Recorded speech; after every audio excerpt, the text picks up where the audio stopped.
Саламатсыздарбы, урматтуу кыргыз журтум. Мына ушу адамдын гени жетилгенде эволюциялык жолдорду басып өтүп, адамдын гени жетилди да. Ошо гени жетилгенде адам ошо ааламдын ордун аткарып калыш керек болуп атат. Бүгүнкү күндөгү Кудайдын талабы. Же болбосо адамдын анатомиясы астрологиянын ролун аткарып калыш керек. Эгер ошо адамдын анатомиясы астрологиянын ордун аткаргыча, же ошо ааламдын ордун аткаргыча, же ааламдык түшүнүккө өткөчөңдү, Кудай адамзатты ар тараптан кырсыктырат. Ошондо Арстан Алай бул кыргызды ойготуучу, адамзатты куткаруучу көктөн буйрулган чыныгы инсан. Мына ушул өлүм сыноодон, эски пендечилик жашоодон, эски пендечилик түшүнүктөн мына куткаруучусу берилди. Илим закону берилди. Оору эмнеден пайда болуп атат? Өлүм эмнеден пайда болгон? Аалам деги эле өзү эмне? Адам өзү кандай бир ааламдай бир керемет күчү барбы? Мына ошонун баары берилди. Ошондуктан бул табыгый талап мен сүйлөп аткан. Же болбосо ушу Кудай, арбай, деги эле высшие силы бул энергия эле экен. Ошо энергия катары ар бир адамды азыр арбай кийип атат. Же болбосо эски ичиндеги жаны, мына адамда эмне жан болгон үчүн тан, ден соолук дегендей эле ошо ден, тан, жан болуп атпайбы? Ошо жан болгон үчүн ден басып жүрөт, тан басып жүрөт, каны айланып атат жан болгон үчүн. Ал ошо эски адамда кичик жан болгон. А жан кайда кеткен? Ааламга кеткен. Ааламдан кызматка келген. Жан өзү чындык. Жан ааламда бейиш дүйнөгө барат. Же бул дүйнөдөн өспөсө кайра могу пендечилик тозок отуна, могу пендечилик жашоого келет. Ошентип мурун кичик жан сиздерди бийлеп жүргөн болсо, азыр андан чоңураак жан келди деп түшүнсөңүздөр болот да болбосо. Ошо чоң жан өзү бул энергия. Ошондуктан же чоң жан бул касиет. Ошол чоң жан келгенде ал энергия катары келип,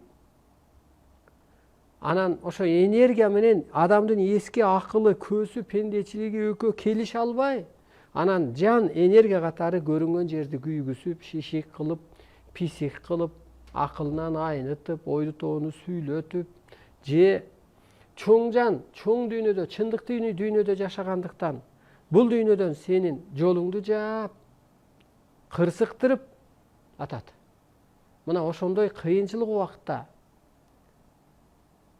дүйнө эли дөңгүрөп жол таппай калган кезде өздөрү ойлоп чыккан ошо техника өздөрүнө зыян алып келип атат.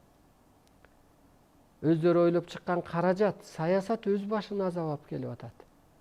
Курал жабдыгы, техникасы, ошо атуучусу, колдонуучусу өзүнө зыян алып келген кезде, жол таппай калган кезде анан нурдан жаралган, жомок менен жашаган Манастын кыргыз эли кайыптан жол таап берип атат.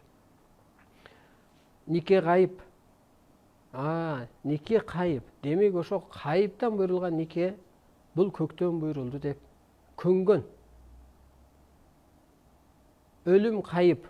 Кайыптан буйрулду. Бул көктөн буйрулду. Же Кудай тараптан буйрулду дегендей. Же болбосо дидар кайып. Кайсы күлүк чыгары белгисиз. Күлүк ошо дидарда. Мурунку заманда. Конок кайып. Анысы кандай? Ошо конокту сен жоктой албагандай, өлүмдү жоктой албагандай, баягы ат чуркабай бак чуркайт дегендей, бактысы бар адам чыкканы, бактысы бар аттын чыкканы жоктой албагандай, анысы кандай? Бул кайы билимин дагы сиз жоктой албайсыз. Бул закон. Ошентип Кудайдан адамзат үчүн талап тапшырма түштү. Жөн эле кабар эмес, сунуш, талап тапшырма. Ошо талап ааламга өс. Анатомияң астрологиянын ролун аткарып болот. Мына менин анатомиям энергияга толгон. Ошондуктан мен астрологиянын ордун аткарып атам. Энергия жөнөтүп атам. Кудай соттойт, ошо сот жүргүзүп атам. Кудай багыт берет, багыт берип атам. Кудай мээрим төгөт, мээрим төгүп атам.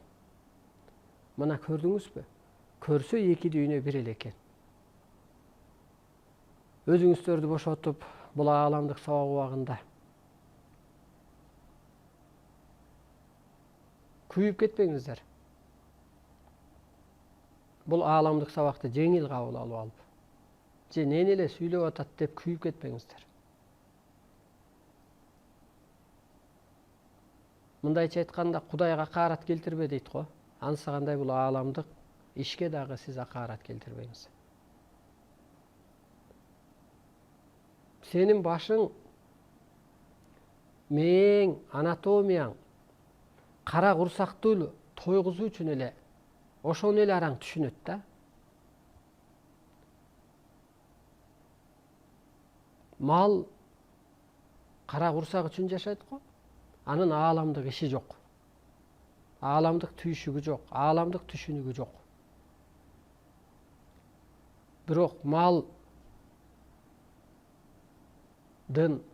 тесеги, териси, эти, сүтү, керек болсо сөөгү пайдага кетип атса, эки буттуу ошо жан дүйнөсү жарды адамдардын тесегиң да жерди булгап, керек болсо сөөгүң жерди булгап, өлгөндөн кийин көрө албас адамдарды көрдө албай, жиркенип, арга жок жерене болгондуктан алып атат. Арам оюң, арам сөзүң биринчи өзүңдү чиритип атат. Мисалга ааламда мынтип берилет: аялдын жан дүйнөсү жакшы жака өссө өнүктүргүч, көрктөндүргүч. Мына мен өнүктүрүп, көрктөндүрүп атам сени. Жаман жака өссө жеги жириткич зат. Анысы кандай, сен ошол чала була иштеген, эптеп туалетти таап барып келип, эптеп курсагың тойгуш үчүн жашап жүргөн мээң менен бул ааламдык илимге же мага же менин илимдештериме каршы чыкпа. Кырсыктап каласың, бул чындык. Күйүп кетесиң, бул чындык. Сени тозок жашоодон Арстан Алай куткарып атат. Сени тозок жашоодон аалам күчтөрү куткарып атат. Тозок көрдө болсо жакшы экен, ал жеңил экен молдолордун айтканы. Касаң өрттөйбү, кайнатабы, ал жеңил экен. Ойлонуп көрсөң бул тозок жашоодо сен авария болуп бир колуң кетти. Аны менен эле сени куткарып койгон жок да. Кайра дагы оорутуп атат. Бооруңду операция кылдың. Дагы бала чакаңан кармады. Көрдүңбү, өспөсөң, сени тозок оту, могу пендечилик жашоо өзү тозок оту. Мына көрсөтөм го мына жерде. Пендечилик жашоо өзү тозок оту деп. Анысы кандай ушу тозок отунан сени куткарып атат. Тозоктон качан кутуласың могу пендечилик тозоктон дегенде? Жан дүйнөң өскөндө ал майда иш көрүнүп калат. Ооба сени тозокко салат өлүмдөн кийин. Азыр да салат сеничи, эртең да салат, бүрсү күн да салышы мүмкүн. Анткени пендечилик түшүнүк өзү тозок. Пендечилик түйшүк өзү тозок. Сен улуулукка өтсөң, ал пендечиликтен чыгып кетесиң. Азыр бейиш оту башталды жергесинде. Могу жер эле жашоодо. Кимдерге башталды дегенде, көк күрөгүңдө бейпилдик болсо, бул жашоонун бейиши ошол болуп атат.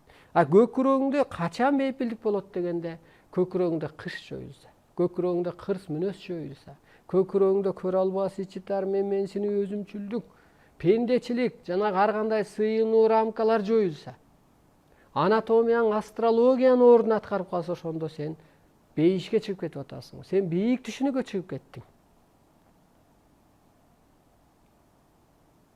Ошондуктан сени тозок отунан куткарып атат. Адамзат үчүн келаткан өлүмдөн куткарып атат Арстан Алай. Анткени энергияны кабыл алганда сен айыгып кетип атпайсың. энергия менен тыелың жуурулушуп кетип атпайбы? Өзүңдү таанып атпайсыңбы?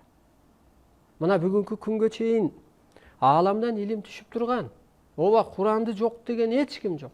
Бурмаласа бурмалагандыр, чойсо чойгондур. Же Библияны же жана башка дагы бир диндерди мен жок дебейм. Бирок ал пендечилик жашоо убагында болгон. Мына үй бүлөң өсүп өйдөлөп калса, ата-эне мен угуп калчу элем бала кезде улуу кишилердин. Урайын десем атаңды урайын эки баланын атасы. Кантип колум барат депчи баласын ошентип калчу эле. Анысы кандай? Сен ошо жан дүйнөсү жарды адамды коркутуп, бөбөктөрүңдү тилдеп, заставлять эткендей, өскөндө сенин деңгээлиңде жүрсө, ал майда иш кылбаса, сен кантип кырсыктырасың? Мына ошо сыяктуу сенин деңгээлиң өскөн кезде ошо кырсыгыңан кутулуп атасың. Ошондуктан урматтуу улуу журтум, пендечиликтен чыга көргүлө. Пендечилик теңирчилик деп сабак өтүп бердим эле го. Ошо пендечиликте өзү рамкалар бар. Эгер пендечиликте жашасаң, анда сыйына бер. Азыр эмнеге динден чык деп айтып атам дегенде, сен сыйына берсең, сенде сыйкыр касиет иштебейт. Сен кооптонуп корко берсең, эшиктен милиция адамбы, полиция адамбы, же бийликтенби, же бир арбайданбы корко берсең, сенде керемет иштебейт өзү. Анда сенде страхтан өлүм пайда болуп калат өзү. Мына өткөндө бирөө жазып коюптур. Намаз өзү жок дегенде гимнастикада деп. Жем гимнастиканы убакытты бөлүп алып гимнастика жасаш керекпи? Мо акыл заманда эртең менен душка түштүң, кайра түштө да барып алып анан көк чайнекти туалетке көтөрүп барып алып, чалабыла курганып келип алып анан гимнастика жасаш керек. Эң бул нерсе. Ал пендечиликте сен сыйына берсең, сен анатомияң, астрологиянын ролун аткара албай атпайбы?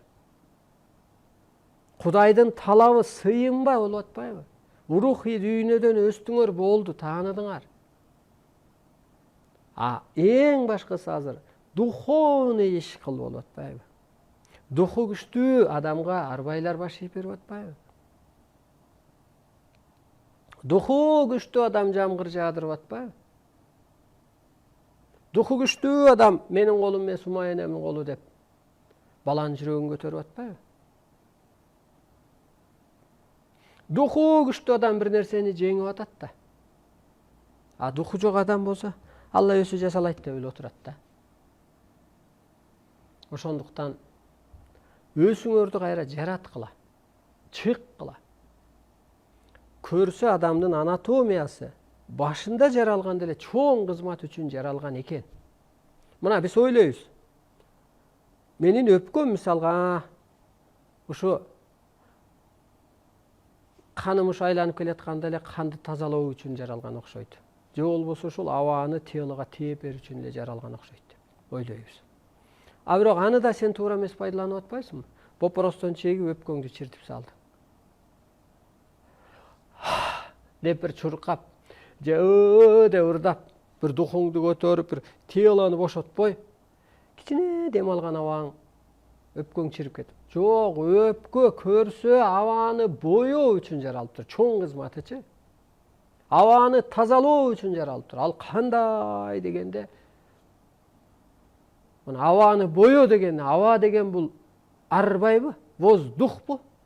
Ошолорду боёо, сен арбай тирүүсүң деп. Аны үчүн духу күчтүү адамдар керек. Жана Казакстанда, казактарда туберкулез болбойт. Туберкулез больница жок, анткени туберкулез болбойт. Өпкөсү сыртында дегендей, ошону тамашалашып калат го. Анысы кандай мына? Ошол. Сенин абаны боёгонуң ошол. Боёба деп атат да, тазала деп атат. Ошондо сен арбайды тазалап атасың. Арбай сен тирүүсүң. Арбай тирүү деп мына. Өпкөң ошончо кыйкырган кезде анан абадан бир толкун жүрүп атат. Экинчи чоң кубулгандагы чыныгы кызмат. Караңызчы мына жөнөкөйлүү айтканда. Мынабу мени көрсө аалам жерди түшүнүп туруп, мына кыргызды боебосоң, духун көтөрбөсөң, жаратпасаң дегиле адамды, ал баш ийбейт. Баш ошого иштеш керек эле. Мисалы ошол эле эгизиңби, эриңби, аял деп айтасыңбы, келинчегиңби макта. Анан анын духу көтөрүлөт. Анан ал сени менен эгиз болот, баш ийет. Ошого баш ошого иштеш керек эле. Биринчи эле очурет. Мына кыргызды улуусуң деп атып улуулугун таанытып койдум го. Боёп, духун көтөрүп, жаратып, сен периштелесиң. Анткени мына көзгө көрүнбөгөн эле күчтөн сен жаралгансың. Сен вселенной жашоонун ээсисиң. Далилиң ошол вселенной дастандарың. Далилиң ошо вселенной маданиятың деп. Мындай орусча тилде түшүнүктүү болуш үчүн дүйнөгө. Анысы кандайда, ой, сен бул үйдүн ээси эмессиңби деп эриңди жарат. Мен сага тагдырымды тапшырып келбедим беле деп эриңди жарат. Сен энергия көтөрүп жүрөсүң да деп эриңди жарат. Сени бизди ыйлатсын деп төрөгөн эмесмин. Мен көңүлүмдү түшүрсүн деп төрөгөн эмесмин деп бала чакаңды. Сен деген шерсиң, сен биздин орду басышың керек деп жаратпасаң бала чакаңда түшүп алып кетет тылыйды көздө. Мына мазгиң ошого иштеш керек эле. Мээ ошого иштеш керек эле. Арбай тирүүсүң дегенге мээ иштеш керек эле. Адам сен улуусуң, ыйыксың дегенге мээ иштеш керек эле. Көрдүңүз, мээ күн баш деп атпайбызбы? Ошондо мына мен сүйлөп аткан кезде ааламдык сабак убагында аалам күчтөрү кызматта болот. Ар кимдин тилегине, кудурет, ордуна, касиетине жаша калыптандырат. Касиет жайгаштырат. Эки көзгө көрүнбөгөн бионур энергия аркылуу пенде кутучак операция. Энергия өтөт, нурданат. Мына мен ошо бийик түшүнүктүү болгон үчүн, кара куш мээм иштеген үчүн, күн баш болгон үчүн анан жаратуучулук касиетим иштеп атат да. А сиздин жеда бир байкуш пенделердин мээси эмнеге иштеп атат?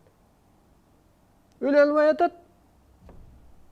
Өтүгүн сүйрөп жүрө албай атат. Менен бирөөгө асылып атат да.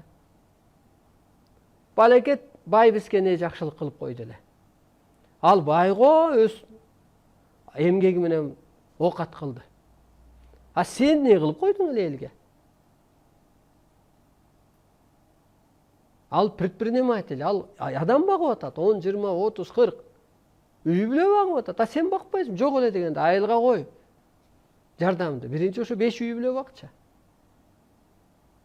Сенин мазгиң иштебегендиктен ошол деңгээлде жүрөсүң, ошо сөздү сүйлөп атасың. Анын мазгиси иштеген үчүн бир 5 бүй, 50 бүй, 10 бүй үй бүлө багып атат.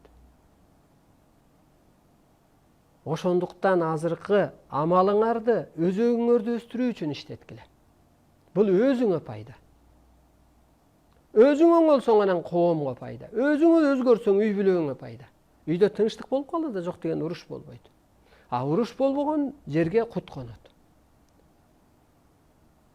Кайгы, капа болбогула деп өлүп туруп атпайбы ааламдан. Себеби кайгырып, эскерип, ыйлай берсең ошол жерде кырсык алып келет депчи. Ошон үчүн керек болсо жоготуу да ыйлабай ыргак менен узаткан деп. Мына урматтуу улуу журтум. Келиңиздер ушул анатомия астрологиянын ордуна иштесин. Жаңы доордун талабы ушул. Ошондуктан бүгүнкү темабыз мантра деп айтсак болот, бир кырынан. Же болбосо ошо калыптандырат. Ушумо ыйык сөздөр. Бул батышынча эле кичине бир доска кыйлып койдук. Ошо WhatsApp'тагы телефондорго чалсаңыз, көчүрүп ыргытып ийет. Китептен WhatsApp аркылыкпы, дагы техниканын жетишкендиги аркылык. Мына калыптандырат, мына ыйык сөздөр. Эми эмне кылыш керек биринчи дегенде? Өзүңдү калыптандырышың керек ошо улуулукка. Касиетти жайгаштырышың керек. Эскини өчүрүшүң керек, эски пендечилик түшүнүктү жаңыны көчүрүшүң керек. Ан үчүн ошо сөздөр айтылыш керек. Мурун силердин ла иляха илlalloh Мухаммед алла суллала деп келме айтчысыңар го башыңарга күн түшкөндө. Азыр сен духуң түшкөндө аны айтсаң да эчтеке болбойт. Өткөндө айтып атпайбы, албарысты басат мен келме келтирсем де кетпейт деп. Кабыл алдым, ыраазымын ишаратыңа десең кетет ал. Ишарат кылып атат. Мына ошо сыяктуу эскини өчүрүш керек. Пендечиликтен өчүп, периштелик сыпатка, же ааламдык түшүнүккө, же анатомиянын, астрологиянын ордун аткарыш үчүн Курал. Мына куралың болсо ата каласың го. Душманыңды. Бычагың болсо кесе каласың го. Курал, сыйкыр ачкыч сөздөр мына булар. Сени эмне кылат экен? Калыптандырат, ошо арбайлык сыпатка калыптандырат. Касиет жайгаштырат.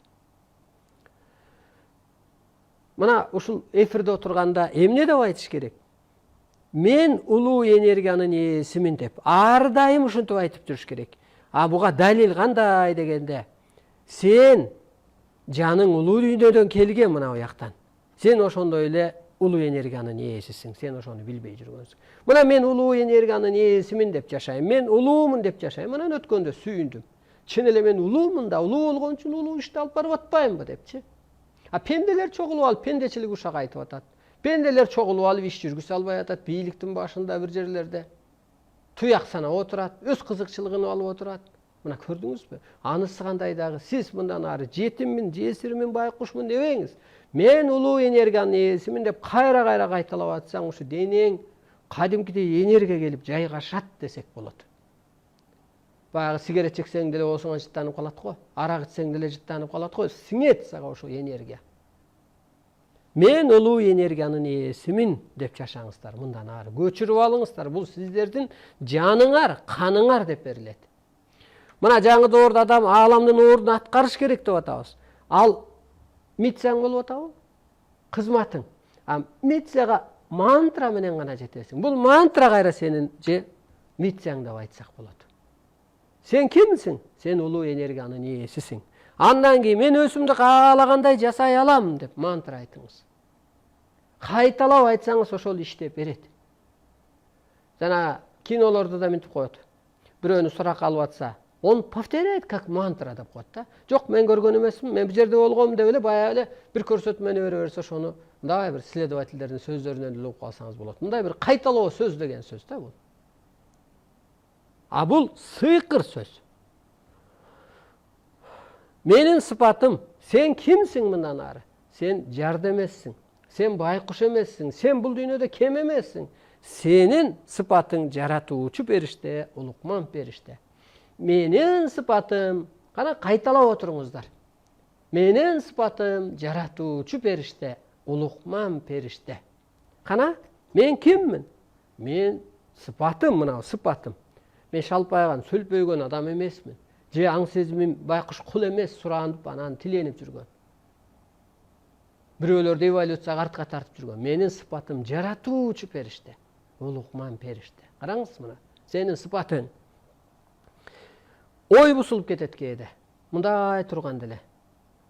Көңүлүң чөгө түшөт. Анан ошо кезде ой бусулса, ооз бусулуп атат. Ошол ооздон ошо сөз чыгып кетип атат. Ошол кезде мантра айткыла. Менин оюм ордунда. Менин оюм ордунда. Менин оюмда ордунда. Менин оюмда улуу кереметтер иштейт. Менин оюмда чоң кереметтер иштейт десең, оюң кадимкидей өз ордуна келет. Бул краска, мындайча айтканда, эски бир көгөрүп турган жерди жакшынакай бир розовый краскага өткөрүүчү. Же карарып турасыздар да, азыр адамзат ак карада да. Ошону көккө айлантуучу краска, мындайча айтканда, боёк. Өзүн өзү боёочу. Менин оюмда улуу кереметтер иштейт. Мен өзүмдүн боштондугумду сездим. Мына боштондукка чыгыңыздар, рамкадан. Боштондукка. Менин боштондугумду сездим. Мен боштондуктамын. Анткени боштондукта гана чоң энергия иштейт. Анатомияңызды бош алып жүрүңүз. Мээңизди да бошотуңуз түйшүктөн. Ошондуктан мен өзүмдүн боштондугумду сездим деп мантра айтыңыздар кайталап. Мен табияттын өзөгүмүн. Көрдүңүзбү, өткөндө айттым эле го. Эшиктеги кар бул жөн эле ааламдык программа депчи. Бүгүн кечегине новости берип атат Кыргызстанда. Мэр кол койду, анан отопление берилип баштамай болду депчи. Москвада 16 градус жылуу болуп турат азыр бүгүнкү күндө. Эмнеге? Ушу көрдүңүзбү, пенделер пендечилик жумуш жасайт.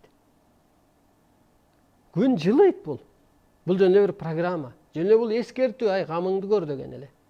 Эми азыр от жагышат, үй ысыйт, терезени ачышат, чыгым болот. Москвадан келет бери суук. Kar. Ajır 16, mına azыр eşikte 9. Көрүңүзбү? Ошон үчүн бул кыргызды пенделер алып өтө албайт жаңы доордон. Кризистен чыгара албайт. Ааламдык түшүнүккө өткөн адамдар гана, адам сыпаттагылар гана өткөрө алат. Анысы кандай? Сиз дагы ушу мээрим төгүп турсаңыз, сиз табияттын өзөгү экенсиз. Өткөндө айтып бердим эле го. Адамдын жан дүйнөсү өспөсө, табиятта кыргын кырсык, кыйынчылык боло берет. Батыш эми кырсыктай табият кырсыктатат. Ошондо аргасы жок бизге келет. Табияттын кырсыгын токтотуп берет. А биз шарт окуйбуз. Сен өзөгүңдү өстүр. Көккө айлан. Ааламдык түшүнүккө өт. Кыргызга айлан. Аалам жерди түшүн. Анан ошондо табияттын кырсыгы токтойт деп. Оору суркооң, кыйынчылыгың токтойт. Мына кыргыз биринчи бутуна турат. Азыр жаңы доордо ошо кырсыктан биринчи кутулат. Анткени нур, энергия. Же болбосо жанагы 5 орус аялдап келгенде айтып атпайбы ошол Кыргызстан энергетический информационный центр. Энергия да бар, ааламдык илим да бар. Ошон үчүн кыргыз жергеси дагы нурга төгүлдү деген ошол. Ошол сиз табияттын өзөгүсүз. Өзөк болуш үчүн сизде мээрим чыгып туруш керек. Анткени адамдын жан дүйнөсү өссө, анан табият көктөйт экен. Ал эне, жер эне. Бала деле жакшы чыкса эне, баягы эне атанын бактысы балада дегендей жыргап, куунап калат го. Өзүнчө эле бир оокат алып, же бир грамота алып келсе, же бир мактоо сөз угуп койсо деле. Ошол сиз жакшы табиятка мээрим төксөңүз, анан табият көктөйт, анан ошондо тынчыйт. Табиятты жөн эле бир тыйын дейт го молдо кожолор. Алла эле бар депчи. Табият Кудайдын көзгө көрүнгөн керемети. Сен ошол табияттын түркүнүн көрүп, Кудай ушундай кереметтүүбү деп ошон үчүн сага таанытып койгон. Көзгө көрүнгөн керемети табият. Аткаруучусуга барчы мына. Табият жазалап кетип атабы? Табият вирус жугусуп кетип атабы? Табият талкалап кетип атабы? Табият мээрим төгүп коюп атабы? Ошо сыяктуу табиятты көктөтүү бул кайра адамга жүктөлүп калды бүгүнкү күндө. Мына гүлдөр турган жерде, өр болгон жерде гүл жакшы өсөткөн, өсүмдүк жакшы өсөткөн деп атпайбы? Анткени мээрим чыгып атпайбы ал? Музыка өзү. Ыргактан. Ошондуктан сиздер өссөңүз, анан табият тынчыйт. Ошон үчүн кыргыз табиятка каршы чыккан эмес. Алар менен кесиптеш болуп алган, сырдаш болуп алган болуп атпайбы? Аалам, аба, от, суу, таш менен. От, суу, бул тилсиз жоо деп коет го Кыргызда. Ага эч ким каршы чыга албайт, сууга агып кетет. Кечмеликти туура кетсе, өрткө күйүп кетет, ага эч ким каршы чыга албайт дегендей. Ошондуктан сиздер өзүңүздөр, ошо өзүп мен табияттын өзөгүмүн деп мээрим төгүңүз. Мына мындай бир өзөк болсо, анан бак жакшы гүлдөгөндөй.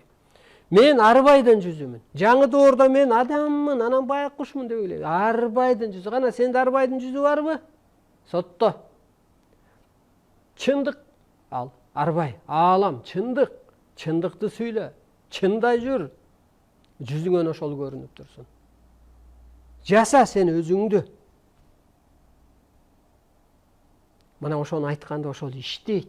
Бул сыйкыр сөз.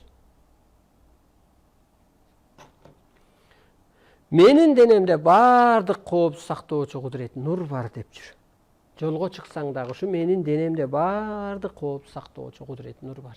Периштелер сенин денеңде. Эгер билсең. Эгер ошол кутуңду качырсаң, анда сени кадам сайын талкалайт. Эгер сен ошо агарып, акка өсүп, акка айланып саң, сени периштелер байырлайт. Менин денемде бардык коопсуз сактоочу кудурет нур бар. Көп эле адам жабышат, көп эле адам ойдон сүйлөйт, бирок утулуп кала берет. Анткени мен чындыктын өзөгү менмин. Мына сиз дагы ошентип жашаңыз, көчүрүп алыңыздар ошону. Бул жерде китеп Толгон Токой мантра бар. Толгон Токой жаратуучу сөздөрү бар. Мындай эле ошол бир 4-5 гана көчүрүп келгенге шарт болду. Мына менин духумду эч ким чыра албайт. Сенин духуң бийик болсо, жашоо жеңил, оңой болот. Дух да азыркы жаңы доордун баары. Мо илим болгондон анан адамда ишеним болот, анан ошо дух аркылуу гана аткарылат. Духуң бийик болсо, көңүлдүү жүрөсүң. Көңүлдүү жүрсөң көп иш бүтөт. Ааламда дагы, жерде дагы, адамзатта дагы, жашооңдо дагы. А көңүлүң жок болсо, үйдү да шыпыргың келбейт. Көңүлүң жок болсо, көрүнө иш бүтпөйт дейт. А көңүлүң бийик болсо, көрүнбөгөн иштер бүтөт. Бая арбайдын, Кудайдын ордун аткарасың. Ошон үчүн мисалы менин духумда адамды кой арбай да түшүрө албайт. Анткени мени эскертет ар кандай дегенде анан. Жок, силердин ханыңар менмин. Ал мага эмес бул туш, бул адамзатка деп туруп, аларга моюн бербей иш кылам. Мына караңыз. Ушу духуң түшкөндө эле менин духумду эч ким түшүрө албайт деп 3 жолу 5 жолу айтып койсоң, унутуп каласың ба духуң түшүп турганын. Кереги жок ана чуркап барып арагы чагалып дух көтөрөм депчи. Жөн эле ушу сөздү кайталап коюңузчу бир. Аргасы жок эми кадам сайын мантра айтасыңар. Себеби сенин жаның, каның ошол болуп калат. Мен күн башмын, түбөлүк бошмун. Түбөлүк сен бошсуң, сен күн башсың. Күн баш деген бул жаратуучу. Башың кара куш меңишке түштү. Сенден энергия өтүп турат. Түбөлүк бошсуң. Сен рамкадан чыктың, эски түйшүктөн, тозок отунан чыктың. Сен бошсуң. Клеткаларыңды бошот. Муну кайталабайт. Бул өтө керемет сөз. Сиздер муну түшүнө билгенде жөн эле бул тамагыңыздар мындайча айтканда. Энергиядан анткени. Тамакты бир обедтеген ужинде бир 6 саат 7 сааттан жесең муну кадам сайын керек болот. Мен ар бир секунд сайын рахаттанып жашайм. Ар бир секунд сайын рахаттанып жашаңыз. Мээримтөөңүз, ичиңизден күлүңүз, ойноп, мынтип чапкылап, тамашалап, духуңузду көтөрүп жүрүңүз. Рахаттанып жашаңыз. Рахат десе бар болуп анан баягы утурумдук рахатка түшүп албаңыз. Жок, ичиңизден эле. Ичип анан ар бир пенделикке түшүп кетпеңиздер. Жолдон тайып кетпеңиздер.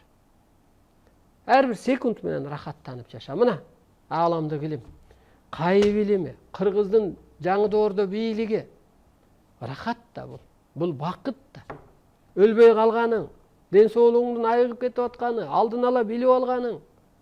Эки дүйнөнүн ээси болуп атпайсыңбы? Мына арбайларды жумшап атпайсыңбы? Адамзатка багыт берип, адамзат сага кул болуп келип атат астыңа. А кызматын кылса кутулуп кетип атпайбы? Табиаты тынчыгантат, өзүнүн жана аман кылгантат. Не деген бийлик, неге деген рахат. Рахаттанып жашаңыздар. Түн ичинде уйку качса да ошо денеңиздерди бошотуп рахаттансаңыздар, денеңиздер ысып бир башкача болуп кетесиздер. Түшүңүздөр ошондон болот. А сиздер кысылып ар бир секундта кыжаалачылык менен жашаганыңызда сиз рахаттанбай эле. Ар бир секундта нерв менен, ар бир секундта бир рамка менен боштондук жок эле. Анан ошондон оору пайда болгон. Менде оору жок, менде оомат бар. Жок эле дегенде мына жаныңа күч келди. Оомат бар, сенде оору жок. Акча деле бир мүшөгө оору го. Анысыкандай оомат келгенде да ал оор дөз, аны да көтөрүш.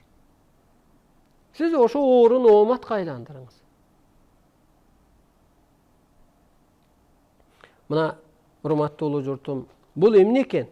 Бул калыптандыруучу, касиет жайгаштыруучу, эскини өчүрүүчү, эски пендечилик жана мен байкушмун, анан баля деген кулмун, анан эмне деп аласыңар? Мухаммадтын уматымын деген баля сөзүңөрдү. Же жесирмин, же эрим жок анан. Ооба кем, азыр адамзаттын баары кем дүйнөдө жашап атат. Бирдемеси кем. Пулу кем, же эгизи кем, же жашоосу кем. Эми бүтүн дүйнөгө чыгат. Ошондуктан ошонуңуздарды өчүрүп туруп анан өзүңүздөрдү жаратыңыздар. Мен улуумун деп. Улуу адамга мына мындай улуу иш берилет. Улуу түшүнүк берилет, улуу ырыскы берилет, улуу түйшүк берилет. А сен байкушмун десең, кулга кулдай түшүнүк, кулдай түйшүк берилет. Мына ушу сөздөр сиздерди ирээттөөчү курал. Өзүңдү өзүң ирээттөөчү, эскини өчүрүүчү, жаңыны көчүрүүчү кызматын аткарат. Эң оңой тез ремонттойт сени. Эң оңой сыйкыр ачкыч бул. Өзү жана зим-зим откройса дегенде эле кинодо эшик ачылгандай. Өзүңдө ошол бир ачкыч. Бул курал. Куралың болбосо эчтеке жок да. Телефонуң жок болсо бирөөгө чала албай чуркайсың. Бул да бир курал го, бир иш бүтүрө койгон. кечигип албас үчүн, айта коюш үчүн дегендей.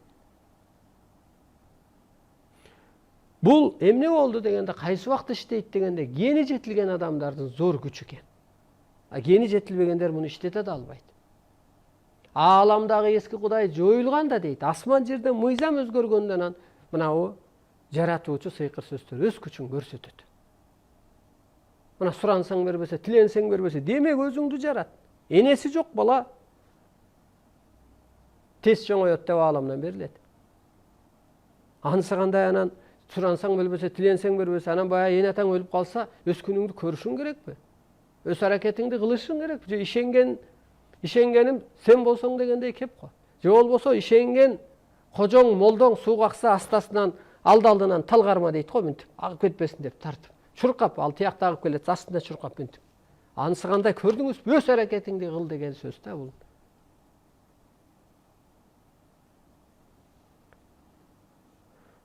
Ар бир адам өз мантрасын, мынабу жаратуучунун сөздөрдү, миссиясын билбесе, крупный банкротко учурайт. Ошон үчүн улуу кыргыз сенин миссияң, жашоого жаралуу максатың, милдетиң бул улуулукка өтүү, адамзатты улуулукка өткөрүү, куткарып калуу. Улуу кыргыз адамзатты боштондукка чыгарууга жоопкер. Мына мен улуу кыргызмын, сизди боштондукка чыгарып атам. Сиз да өзүңүз адамзатты боштондукка чыгарыңыз.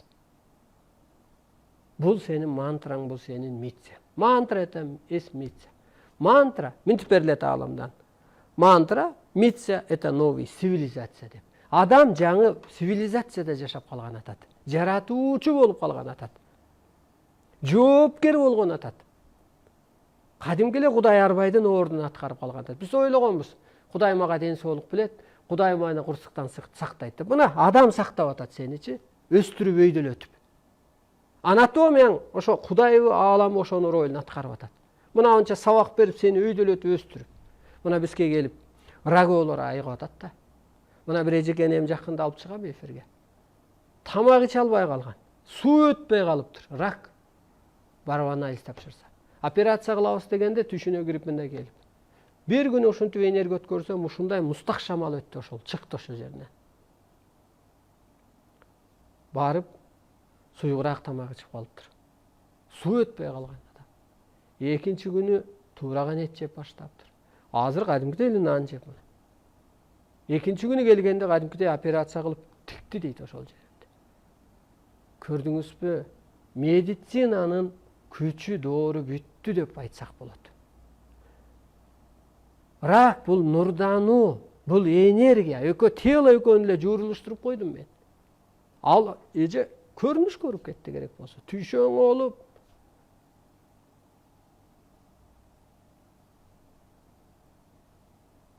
Эски психология менен адам жашап алган, такалып алган. Медицинаны бир кудайдай көрүп алган. Ай, алсак окшогон эле бирдеме. Ал өзүнүн бир протоколунан ашык иш кылбайт. Билип турса дагы айтпайт ал.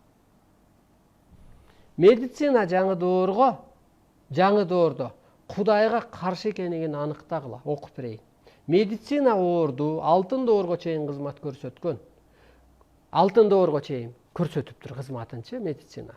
А көктөн ааламды, табиятты, адамзатты таанытуучу табык илим түшкөндөн кийин медицина пенде кутучаны айыктырууга таасири тийбейт. Медицина менен убактылуу гана может айыгууга, психологический айыгууга болот. Астрология өзгөргөндө адамдын анатомиясы да өзгөрдү. Теңир ооруну эмнеге берет?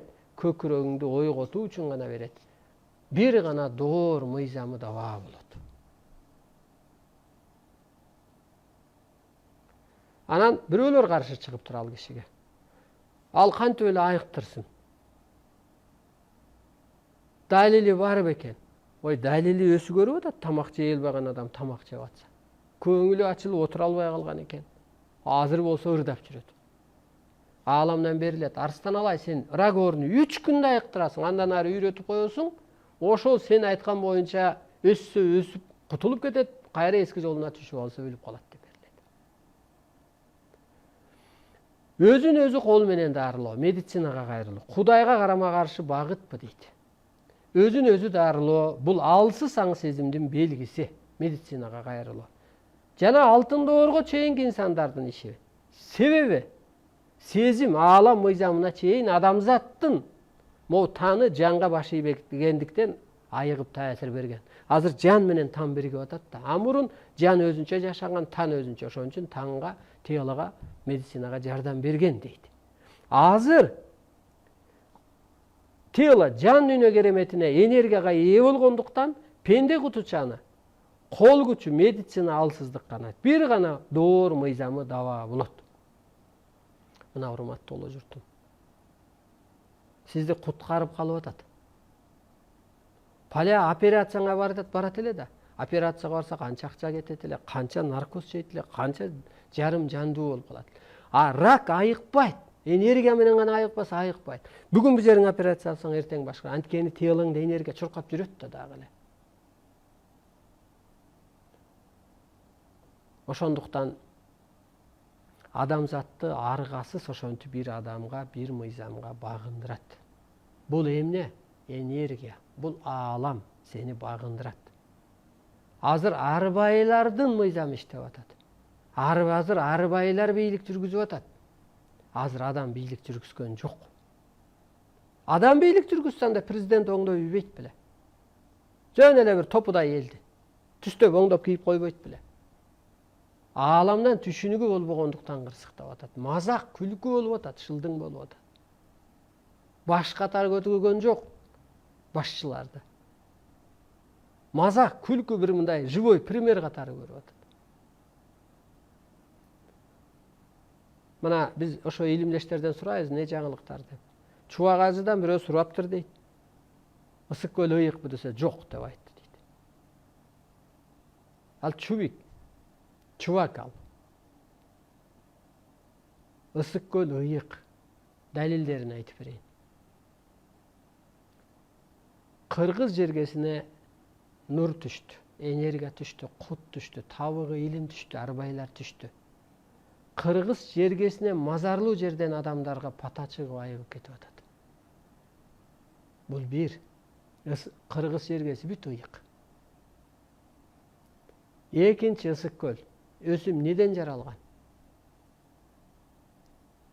Бул тагдыры ташка байланган Эргешбай атанын билдирүүсүндө бул бир түндө гана пайда болуп калган ааламдык бир суу астында шаар калды, кыштак калды деген бул чындык. Астында арбай калды. Экинчи, суу өзү информация кармайт. Ыйык болгон үчүн мына түшпөгүлө десек болбой, түшүп канча адам чөгүп кетти. Ыйык болгон үчүн соруп алып атат. Эскертүүнү билбей. Оюн зоокту ысык көлгө курбагыла деп айттык. Ыйыктыгынын белгиси ошо соруп алып атканы. Ыйыктыгынын белгиси ошо көлдүктөр өзүнүн сууга түшпөгөндүгү. Анткени мазары жакын тайбайт, көңүлдөрү чаппай атат. Ыйыктыгынын белгиси деги эле от, суу, таш, аба бул көктүн бир керемети болуп атпайбы? Суу информация программаны кармап атпайбы? Суу мына ушу эфирге суу коюп коюп ошону ичип оңолуп атпайбы? Анан кандай ысык көл ыйык эмес? Көрдүңүзбү? Ошентип эски диндеги адамдар айнып калат деп ааламдан берилет. Айнып калат деген ошо бир эволюцияны сүйлөп калат. Ысык көлгө эгер сыйынып барса, анда такыр башка керемет иштемегиле. А каба ташка сыйынып барган кезде кран кылып жүздөгөн киши өлдү го. Сыйынып барганда. Ошондуктан урматтуу улуу журтум, жаман болсо адам жамандыр. Жан дүйнөсү жарды адам жамандыр. Бирок табият жаман эмес. Табият ыйык. Суулар дейт. Бул жер эненин каны деп берилет. Сиз суу көрүп аткан менен, сен ичкенде ошо каның тазаланып атпайбы? Сен ичкенде ошо каныңа кан кошулуп атпайбы? Сен ичкенде ошол анатомияңды сактап туруп атпайбы? Кийин адам сууга түшпөй калат, сыйынып калат. Эми ысык көлгө барып келгендер ооруп баштайт.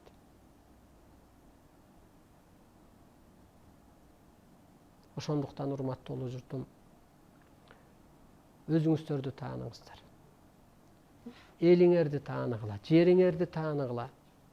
Кайыптан келгениңерди, ааламдан келгениңерди билгиле.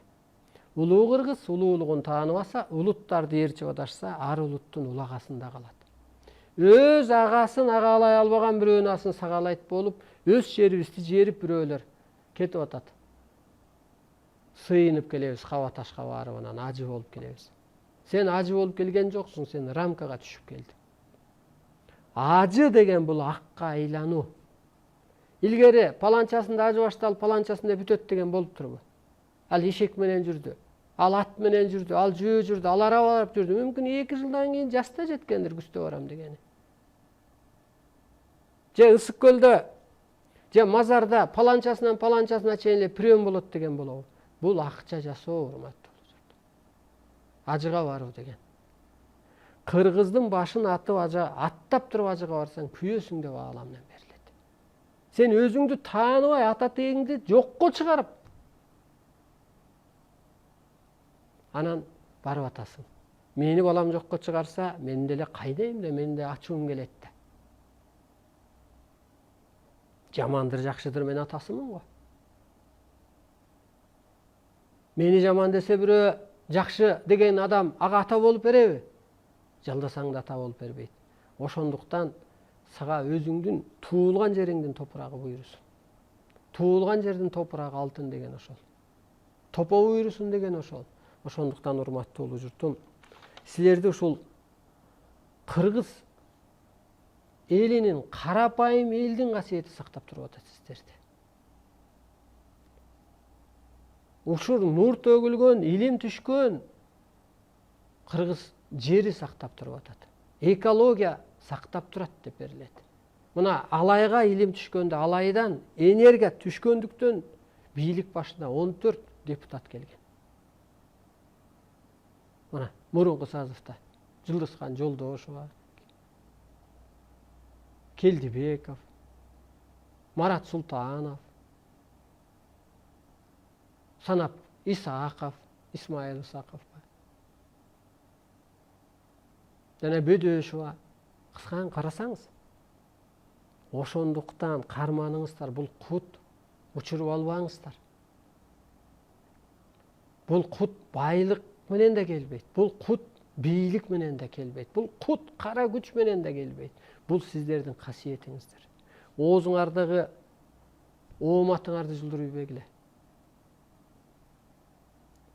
Мына Арстан Алай эмне болуп жетти дегенде, кайткан жок Арстан Алай. Түшүндүрүшүнчө түшүндүрүп келди. Ишендиришинче ишендирип келди. Эми азыр сиздер ишенесиздер. Ал проблема эмес, ишенүү, түшүнүү. Аткарып калыптануу ошол татаал болот. Гени жетилген балага деле аял алам дейт го, сүйлөшүп жүрөм дейт. Гени жетилген кыз деле эрге тиет го. Анысы кандай да адамзаттын гени жетилди. Гени жетилгенде ата аял алгандан кийин ал төрөтүп ата болот го, сага окшош эле ата болот. Адың деле бир ата деп жүрөт. Сени жесте дегенде аны деле жесте деп жүрөт. Аны сени жеңе дегенде тигини да бирөө жеңе деп жүрөт. Ал да эне болду. Ошо сыяктуу адам өсүп азыр ошол аалам болду деп айтсак болот. Жеңе болдуңбу, жеңелиңе. Эне болдуңбу, энелигиңди аткар. Ата болдуңбу, аталыгыңды аткар. Мына ошого өт деп аткан. Ата болгон бала келип эле сыйынса, атаңды да оозурайын дебейсиңби? Өз окатың өзүң кылбайсыңбы деп. Ошондуктан арбайлар жерип аткан ошол пенделерди. Ошон үчүн рамкадан чыккыла. Силер улуусуңар. Силер иссиңер. Ис, журт. Журт деген ис деп берилет ааламда. Иске барып отурат го, былтыркы бос үйүбүздүн же журтубуз. Паланчанын журтуна отурдум, кондум деп. Журт болгон үчүн арбайлар отуруп атат бул жерге. Аалам күчөйдө отуруп атат.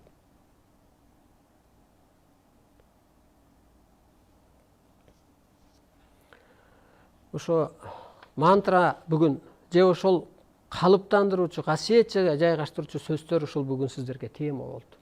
Бул силердин кадам сайын колдонуучу сөзүңүздөр. Себеби ошончо энергия иштеп берет. Мен духум эч ким түшүрө албайт десең, сен духуң түшүп калат. Же духуң түшкөн ушуну айтсаң өз ордуна келет. Анткени бул духовный доор. Мен улуу энергиянын ээсимин десең, сен де улуулук иштебейт. Сен пандамын, анан кулбуз, анан палабыз деп жүрө бербегиле. Бул сенин митсең, бул сенин жаның, бул сенин каның.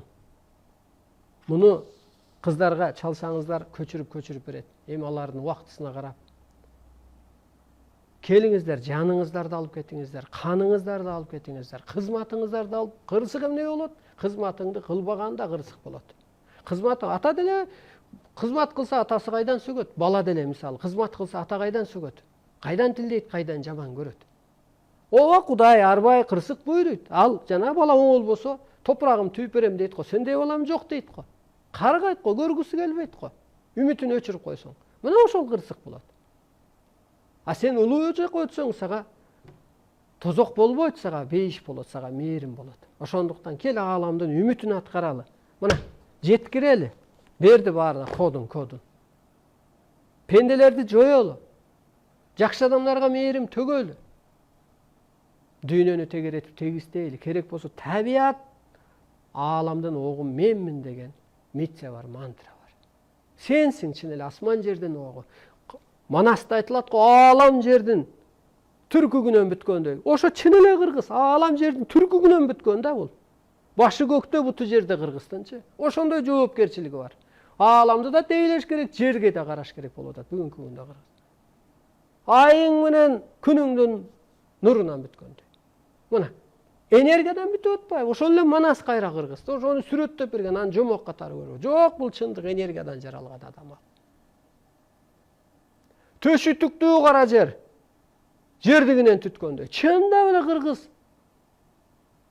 Өзүн тааныбай атат да, болбосо жер жашоосунда жашачу адам эмес да бул. Караңыз. Ошол эле манасты сүрөттөгөн бул кайра эле кыргыз. Сиз ошо аалам жердин түбөлүктүү түркүгүсүз. Сизге карап айланат.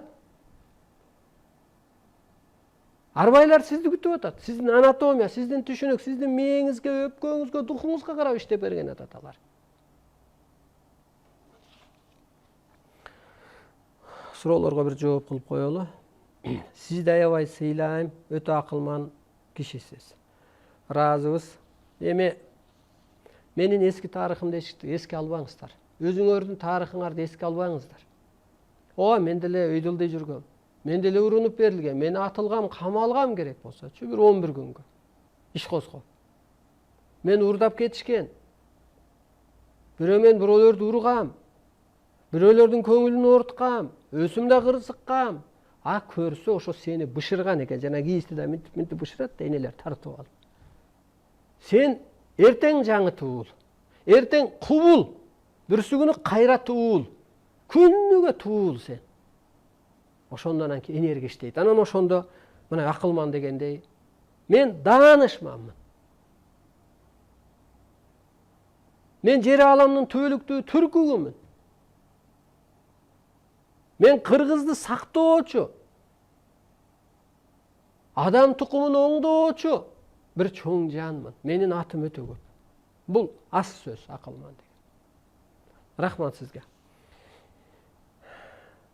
Энергиядан бөйрөктөгү кум тазаланабы, көкбоор чоңоюп кетсе кандай кеңеш бересиз?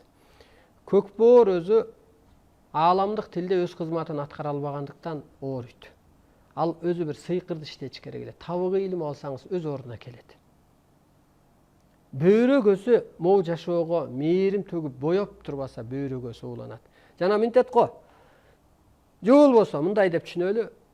Илгери кыргыздар бирөөнүн кубанычын өзүнүкүндөй жакшы көргөн да. Карачы. А сен бирөөнүн кубанычына кызылып нерв болгондо ошол организм күйүп атат дейли. А минтип эле мээрим төгүп кубанып турганда ошо организм ооруган эмес деп түшүнөлчү, же болбосо башаттак эле кыргызга. Кечээк эле энелерге бир 100 жыл мурунку.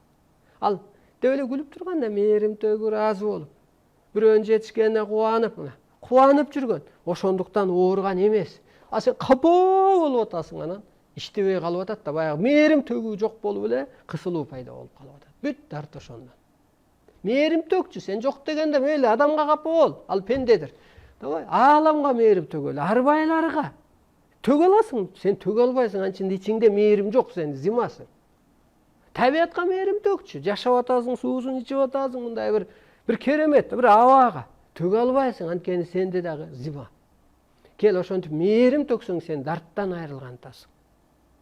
Сен мээрим төксөң, аба тазаланган атпайбы, арбайлардын духу көтөрүлүп атпайбы, эне атаңдын духу көтөрүлгөндөй эле. Ошол сыяктуу ар бир организмдин кубулгандагы чыны кызмын аткара албаса ууланат. Табык ыйлым алсаңыз бул айыгат. Бир күндө, 3 күндө, бир күндө айыгат. Анткени ошончо энергия бербесе адам багынбайт эле да. Анча касиет билбесе адам антип айыкпаса багынбайт да, баш ийбейт да. Эртең чуркап келбейби айыкты? Карыс да. Мен энергия төктүм, аалам иштеп берди, карыс да. Ааламга, арстынайга, кыргызга. Анан иш кылат, анан ал өсүп кетет. Ал башынан өткөрөт. Мен ошол аялды көрдүм, эми ал ошондой лечение кылып баштайт өсүчү.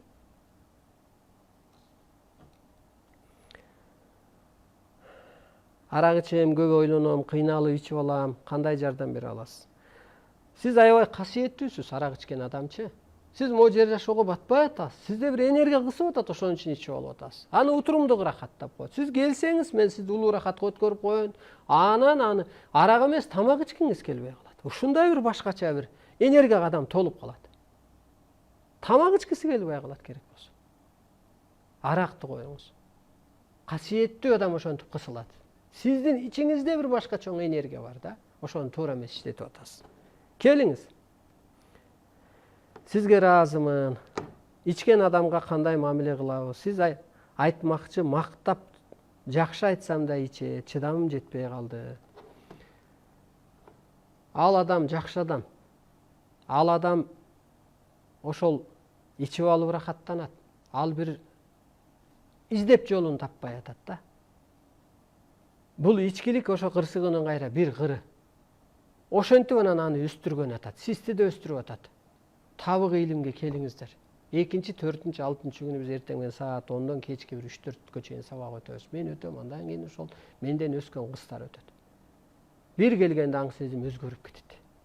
Улуу жолуңа түшө калсаң, Кудай кечирип коет, кырсыгыңан ажыратып коет дегендей эле кеп. Кече бир кинода айтып атат, ошо орустун монахы. Попу же болбосо. Сен өзүң оңолсоң, ишиң оңолот дейт да. А оңолуш үчүн жерде да так берилет. Таза оңолуш үчүн таза дил керек депчи. А дил тазарыш үчүн табык ыйлым. То есть ниет, пейлиңе жараша күн көрөсүң деп агалам небет. А пейил тазарыш үчүн табык ыйлым, таза дил керек. Табык ыйлымсыз пейлиң тазарбай турмат болуп жүрдү. Паля кылсаң да пейлиң ошол бойдон калып калат. А табык ыйлым энергия. Бул сизди бат эле көтөрүп коет. 2 жылдан бери туберкулез менен кутула албай атам. Эми кандай дарылоо керек? Дарылар жардам берген жок. Дары жардам бербейт. Сиздин туберкулез бул өпкө, ошол анатомияңыз же болбосо каныңыз кирдеген деп да айтсак болот. Ушул бизде ааламдан ушу байланыш менен ичеги боорду өттү. Ошол керек болсо ошол геморройго чейин кандай лечение кылыш керек ошол берилген. Бизде ошо колдонуп азыр ошол менен айыгып атат. Анатомияңар аман болсо анан астрологиянын ордун аткара аласыздар. Болбосо арбай өзү эле аткарып койбойт беле, биздин анатомияга зар болбой эле. Ошондуктан анатомияңар биринчи тазаланыш керек. Келиңиздер ошо леченияны алыңыздар. Бир күндө ошо результатын көрөсүз. Эң туура сөздөр керемет бар болуңуз дейт, ыраазыбыз. Талмоорусу бул эмнеден кантип айыкса болот? Астрологияны түшүндүрүп бериңизчи. Бизге бөлүнгөн убакыт, урматтуу улуу журтум, соңуна чыгып калды. Арыстан Алайдын кара куш мээши иштеген адам, бул мындайча айтканда прямой трансляция деп койсок да болот. Түз эле байланыш, түз эле жооп кылсак болот. Ар бир сөзгө ааламда өзү жооп бар.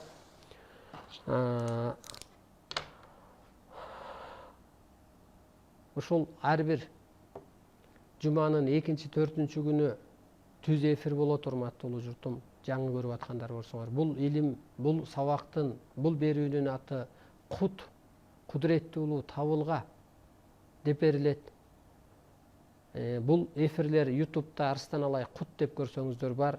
Ошону угуңуздар, бассаңар, турсаңар, жатсаңар дагы. Оорукчандын башына, ооруп аткан баланын, ичип аткан адамдын жанына коюп койсоңдар ошо энергия өтөт.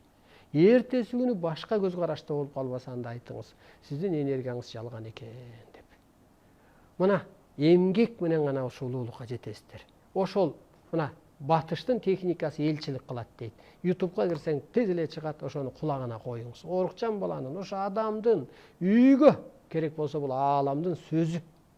Анда тил болбосо, мына менде тил бар, ооз бар. Ошондуктан ушу алган энергияңар кут болсун, көкүрөгүңүздөр бийик болсун, духуңуздар эч качан түшпөсүн пендечиликтен, ушу периштеликке, адамдыктан ушу ааламдык сыпатка өтүп, эртең адамзатты анатомияңыздар, астрология, космос ааламдын ордун аткарып, адамзатты улуу түшүнүккө өткөрүп, ушул күн сиздерге бир тарых болуп, ошондо хан болуп, ошондо бий болуп, ошондо сиздерди урматтап улуттар сиздерди тааныган күн тез болсун.